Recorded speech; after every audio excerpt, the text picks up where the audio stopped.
தந்திருக்கிறது. இந்த சமூக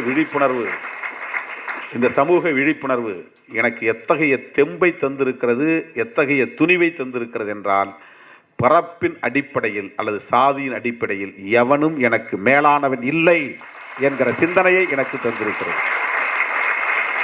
பொருளாதாரத்தில் என்னை விட உயர்ந்தவன் இருக்கலாம், கல்வியில் என்னை விட உயர்ந்தவன் இருக்கலாம், பதவியில் என்னை விட உயர்ந்தவன் இருக்கலாம், அறிவில் என்னை விட உயர்ந்தவன் இருக்கலாம், ஆற்றலில் என்னை விட உயர்ந்தவன் இருக்கலாம்.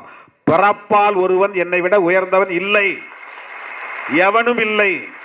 எனக்கு மேல் எவனும் பிறப்பால் ஒருவன் உயர்ந்தவன் இல்லை. இந்த உணர்வை, இந்த துணிவை எனக்கு தந்திருப்பது நான் பெற்றிருக்கிற சமூக விழிப்புணர்வு.